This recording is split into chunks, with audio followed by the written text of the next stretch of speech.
নাহমাদুল্লাহ তাআলা ওয়া নুসাল্লি আলা রাসূলিহিল কারীম আম্মা বাদ। দর্শক শ্রোতা, মহিমান্বিত মাস রমজান উপলক্ষে সময়ের মাসব্যাপী আয়োজন ইসলাম রমজানে আপনাদের স্বাগত জানাচ্ছি। আমি জাকারিয়া হারুন। আজ আলোচনা করব যেসব কারণে রোজা ভেঙে যায়। নির্ধারিত কিছু শর্ত ও রোকন আদায়ের মাধ্যমে রোজা সম্পন্ন করতে হয়। এসব শর্ত ও রোকন পাওয়া না গেলে রোজা ভেঙে যায় এবং তা বাতিল বলে গণ্য হয়। শরীয়ত অনুমোদিত কারণ ছাড়া কোনো ব্যক্তির জন্য রোজা না রাখা কবিরা গুনাহ। আবু হুরায়রা রাদিয়াল্লাহু তাআলা আনহু বলেন, রাসূল সাল্লাল্লাহু আলাইহি ওয়াসাল্লাম বলেছেন, যে ব্যক্তি কোনো কারণ ছাড়া এবং রোগ ছাড়া রমজান মাসের একটি রোজা ভেঙে ফেলে তার পুরো জীবনের রোজা দিয়েও এর ক্ষতিপূরণ হবে না, যদিও সে জীবনভর রোজা রাখে। যেসব কারণে রোজা ভেঙে যায় এবং তার প্রতিবিধান হিসেবে কাজা ও কাফফারা উভয়টি আদায় করতে হয় তা হলো স্ত্রী সহবাস ও ইচ্ছাকৃত পানাহার। কেউ যদি স্বেচ্ছায় রমজান মাসের দিনের বেলা স্ত্রীর সঙ্গে সহবাস করে অথবা পানাহার করে তবে তার রোজা ভেঙে যাবে। তার প্রতিবিধান হিসেবে রোজার কাজা ও কাফফারা আদায় করতে হবে। ওষুধ ও ধূমপান পানাহারের অন্তর্ভুক্ত এবং স্বেচ্ছায় যে কোনো প্রকার বীর্যপাত স্ত্রী সহবাসের অন্তর্ভুক্ত।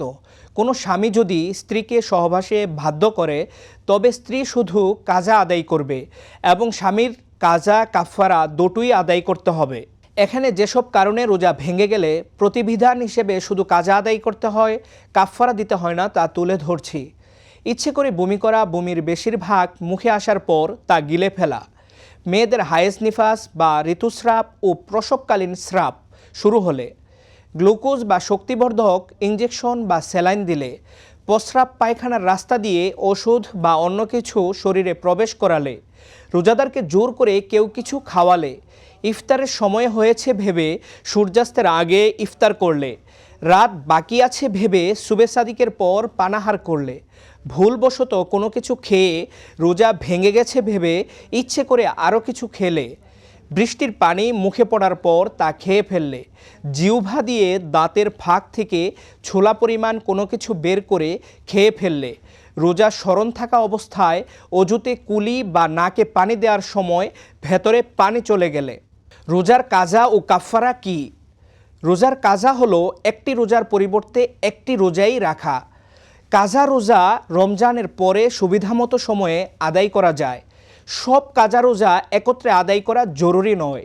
আর রোজার কাফফারা হলো প্রতিবিধান হিসেবে অতিরিক্ত ক্ষতিপূরণ আদায় করা। রোজা কাজা করার পরও কাফফারা আদায় করতে হয়। এই কাফফারা হলো একটি দাস মুক্ত করা, আর অক্ষম হলে ধারাবাহিকভাবে 60 দিন রোজা রাখা এবং তাও না পারলে 60 জন মিসকিনকে 2 বেলা খাবার খাওয়ানো। বেশিরভাগ ফকি বলেন হাদিসে বর্ণিত ধারাবাহিকতা রক্ষা করা আবশ্যক, অর্থাৎ রোজা ভঙ্গকারী দাসমুক্ত করতে অক্ষম হলে 2 মাস রোজা রাখবে, আর 2 মাস রোজা রাখতে ব্যর্থ হলে 60 জন মিসকিনকে খাবার খাওয়াবে।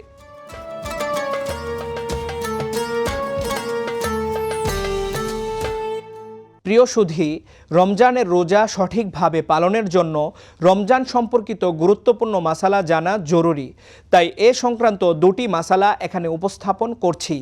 একজন জানতে চেয়েছেন, সিগারেটের ধোঁয়া মুখে গেলে রোজা ভেঙে যাবে? খাবার জাতীয় কোনো বস্তু যদি পাকস্থলিতে পৌঁছে রোজা ভেঙে যাবে। অনিচ্ছায় যদি কারো নাক মুখ দিয়ে সিগারেটের ধোঁয়া প্রবেশ করে তাহলে এর কারণে রোজা ভাঙবে না, কিন্তু যদি ইচ্ছে করে কেউ এমন করে তাহলে রোজা ভেঙে যাবে। আরেকজন জানতে চেয়েছেন, রোজা অবস্থায় অনিচ্ছাকৃত বমি হলে কি রোজা ভেঙে যায়? অনিচ্ছাকৃত মুখ ভরে বমি হলে রোজা ভাঙবে না, কাজাও আদায় করতে হবে না। তবে হ্যাঁ, কেউ যদি রোজা অবস্থায় ইচ্ছাকৃত মুখ ভরে বমি করে তার রোজা ভেঙে যাবে এবং কাজা আদায় করতে হবে। আর কারো বমি মুখে চলে আসার পর ইচ্ছাকৃত তা গিলে ফেললে রোজা ভেঙে যাবে, তাকে শুধু রোজার কাজা আদায় করতে হবে। দর্শক শ্রোতা, রমজান মাস জুড়ে সময় নিয়মিত আয়োজন ইসলাম রমজানের সঙ্গে থাকার জন্য সবাইকে ধন্যবাদ। পরবর্তী পর্ব দেখার আমন্ত্রণ জানিয়ে এখানেই শেষ করছি। আসসালামু আলাইকুম ওয়া রাহমাতুল্লাহি ওয়া বারাকাতুহু।